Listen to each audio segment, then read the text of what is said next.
Yo, what up, what up? It's another weekend of the W.E.S.T podcast, wrestling, entertainment, sports, and travel. Sorry I haven't been with you for a couple of weeks. Took some time off to go travel and do some other things, but I am back. So, with no further ado, let's just get into the big story. The big story of the week was this. Okay, wrestling reporter Dave Meltzer, one of the biggest reporters, if not the biggest reporter in wrestling, is saying that there's a lot of frustration growing among the AEW talent in All Elite Wrestling. A lot of wrestlers are being frustrated over not being used on in the ring and on TV. When AEW produces multiple shows, Dynamite, Collision, Rampage, and ROH. They own Ring of Honor. So there's a lot of instability, I guess, or unrest, a lot of maybe complaints coming out of the locker room or from stars that are being paid to basically stay home or just hang out backstage. This is basically pretty big for AEW because the ratings, attendance, and everything else has been down since its inception 5 years ago, and they are literally looking forward to Double or Nothing coming up, and also this year they're looking to renew their deal with Warner Brothers Discovery because their deal expires. So this could have a lot of impact, uh, pardon the pun, on their new deal if they even get one, or what the price is going to be, or the negotiations. So that's something to look out for as AEW and Tony Khan try to negotiate again with Warner Brothers. So with that being said, you guys know wrestling is on Saturday through Saturday. Saturday, Sunday, Monday, Tuesday, Wednesday, Thursday, Friday. But only one show can be living their best week. So let's get into it. We're going to go through all the shows, and we're just going to tell you the main event and basically the gist of the show, what's going on, so what you need to look out for. And we're going to go starting with Saturday in Collision AEW. It was Bryan Danielson and FTR battling Lance Archer and the Righteous. Now, what's going on is the EVPs, the Young Bucks, Nick and Matt Jackson, or Nicholas and Matthew Jackson, have put a bounty on Team AEW, which they will be facing in Las Vegas at Double or Nothing in Anarchy in the Arena match. It's going to be the Elite, the Young Bucks, Okada, and Jungle Boy Jack, or formerly Jungle Boy Jack Perry, Scapegoat Jack Perry, versus FTR, Daniel Bryan, or Bryan Danielson, and Darby Allin. And the EVPs are giving money to anybody that can take out FTR, Daniel, or Bryan Danielson, and Darby Allin. So the Righteous and Lance Archer kind of took them up on it after they got beat by Bryan Danielson and FTR. The Righteous and Lance Archer attacked FTR and Bryan Danielson, and it took Daniel Garcia, who is friends with FTR, to come out with the chair and run off the Righteous and Lance Archer. Did they get the job done? Maybe so, because after the whole attack, FTR, Dax Hardwood, and Cash Wheeler were both left laying on the mat, while Bryan Danielson and Daniel Garcia were holding chairs when Lance Archer and the Righteous kind of ran off. So, who knows? Monday on Raw, King of the Ring tournament semifinals. Gunther beat main event Jey Uso. It's just me, Oos. Day one. It's just, if you're ever in the arena when that happens, when Jey Uso comes out, it's something else. Everybody with their phones, everybody. Like, you can almost feel the arena rocking. So Jey Uso has become a main event experience. So, but he got defeated, unfortunately, by Gunther, who will be advancing to the finals at King of the Ring, which may be going on right as we speak because it's in Saudi Arabia, And of course, Saudi Arabia is ahead of time of us in the States. So King of the Ring is probably going on right now. I'm going to check for it. It is, actually. So it's going to be Gunther versus whoever qualifies from, or whoever wins on SmackDown. And that will be the King of the Ring. So Wednesday, well, we skip Tuesday. That's NXT because we don't talk about it because, whatever. So Wednesday on Dynamite, continuing the story of Team AEW versus the Elite, Bryan Danielson defeated Satnam Singh, won the billion. This dude is like 7 feet and he's like a dang tree. This dude is a Indian Middle Eastern tree. Satnam Singh. And little Bryan Danielson actually defeated him by DQ because Satnam Singh runs with Jeff Jarrett, Sanjay Dutt, and Black Machismo. And they all basically attacked him before the match could even be decided because Satnam Singh would have maybe crushed Daniel Bryan or Bryan Danielson, but who knows? But anyway, so Jeff Jarrett and crew attacked Bryan Danielson. Now, at this point, FTR is kind of still feeling it from Saturday's Collision. And Darby Allin was away on some kind of something. He was out of town. And but this night on Dynamite, he was barred from ringside.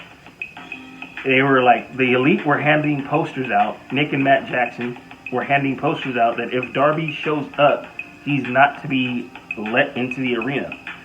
So basically, there's 4 men attacking Bryan Danielson.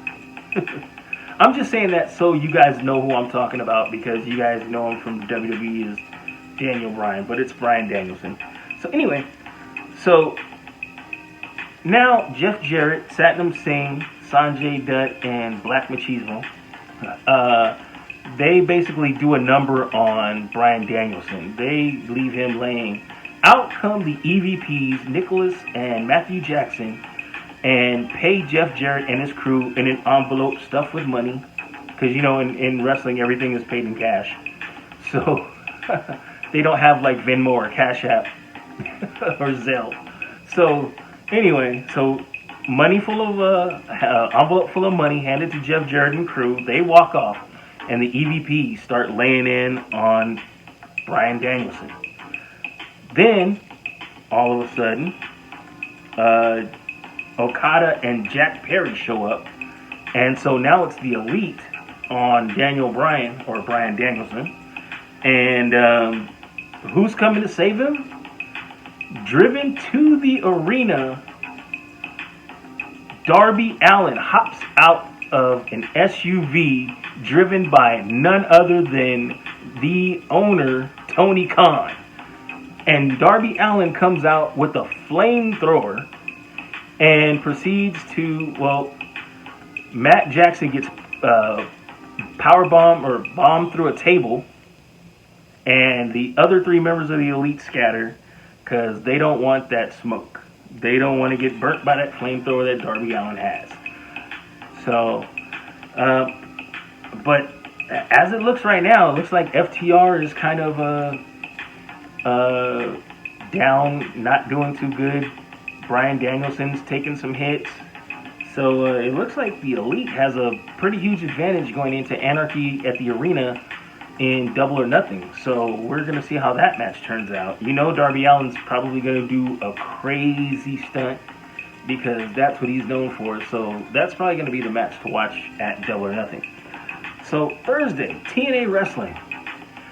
So Speedball Mountain, Trent Seven, and Mike Speedball Bailey, they won a tag team match versus ABC. Well, it was a 4-way tag team match, but they basically won the tag team match. And the winners of the tag team match get to face each other for a shot at Mustafa Ali's X Division title at Against All Odds coming up. So it was Speedball versus Trent Seven in a match for a shot at the X Division title held by Mustafa Ali, formerly from the WWE. Uh, but Mustafa Ali is now kind of running for president, and he's coming down to the ring in suits and ties with secret, with Secret Service kind of guards, whatever. So Trent Seven and Speedball had a really good match, and it was only when Champagne Singh came down in a suit. He's a bad guy, but he came down in a suit, kind of looking like Mustafa Ali's crew.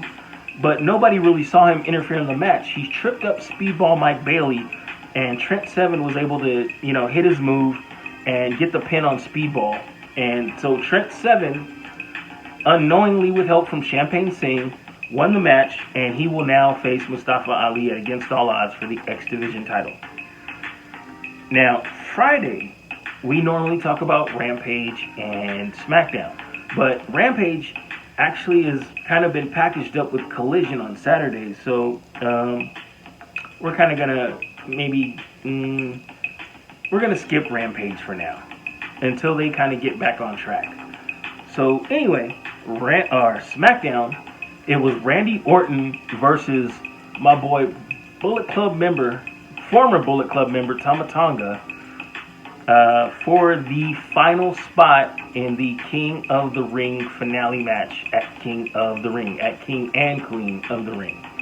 So eventually Randy Orton, even with the interference from the Bloodline, was able to overcome it, got the pin on Tama Tonga, and he will advance to King and Queen of the Ring to fight Gunther to see who will be the King of the Ring.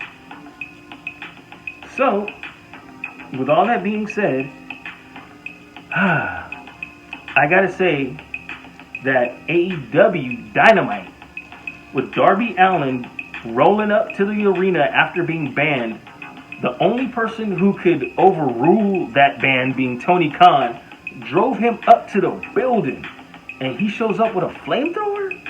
So AEW Dynamite, you are.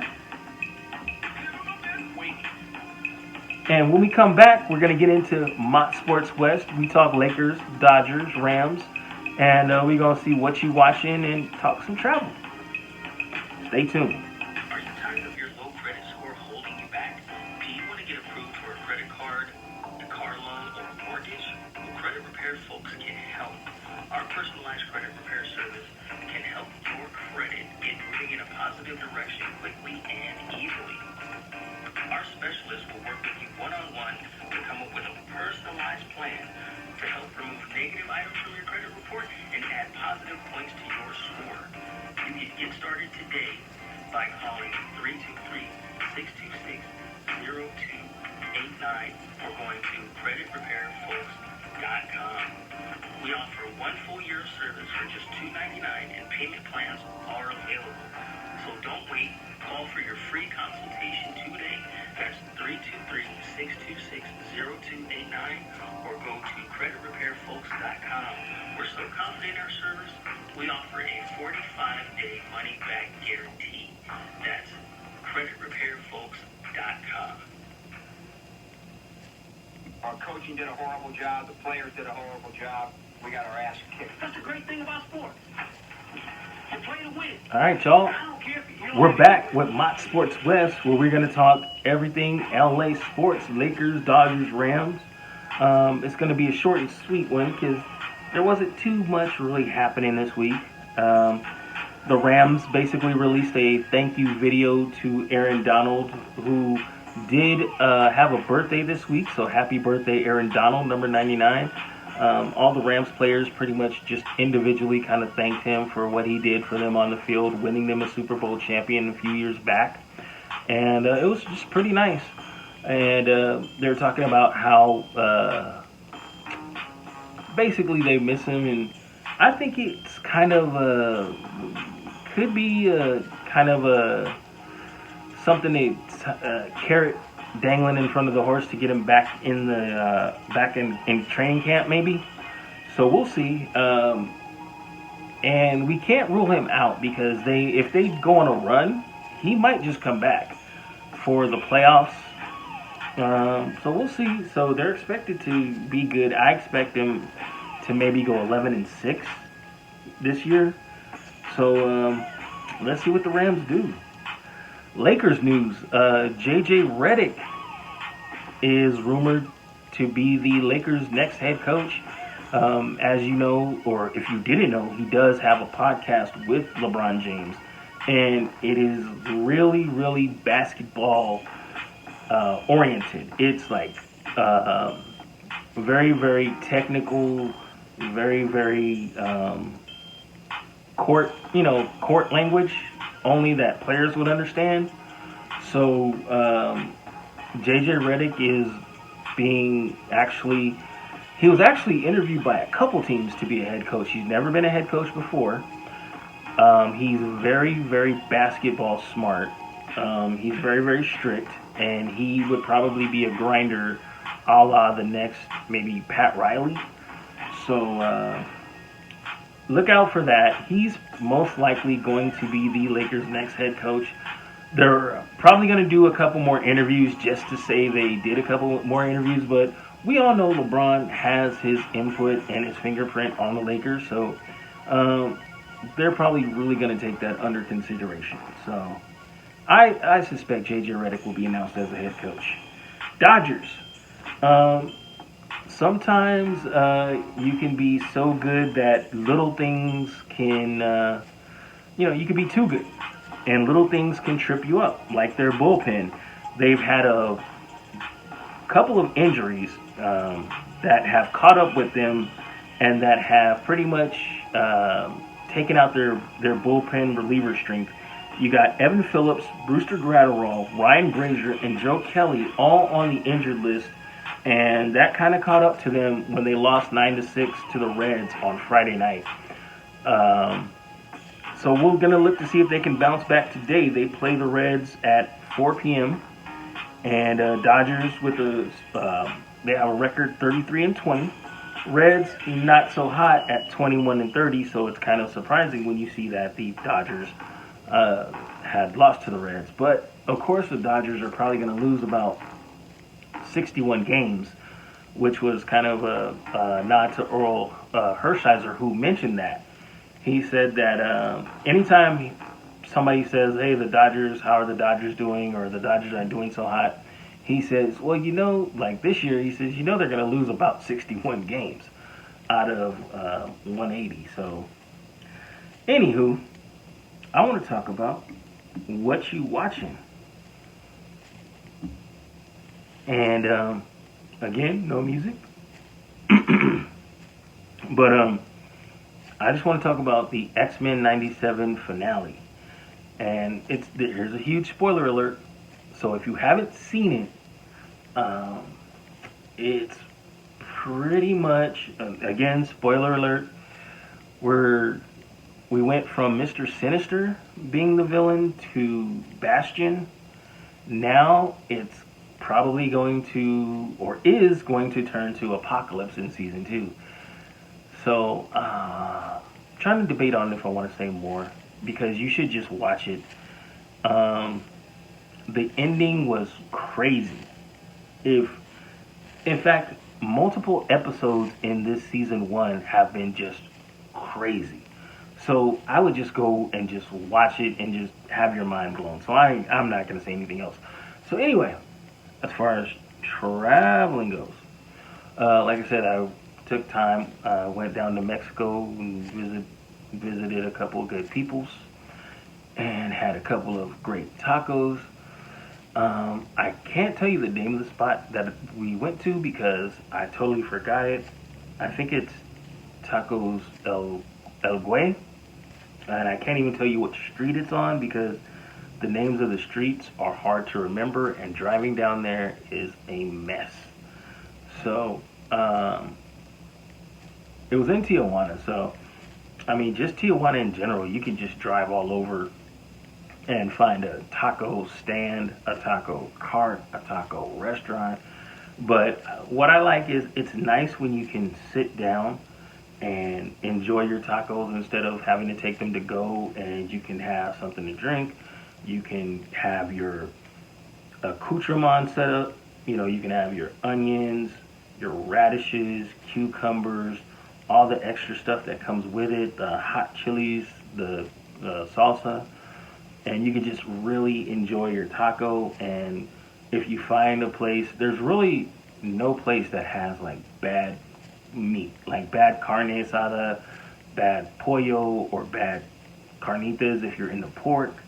There's really no places that have like bad meat that I've been to. So, and or I've just been lucky enough to be with people that just know good meat, good tacos. So, but yeah, go down to Tijuana.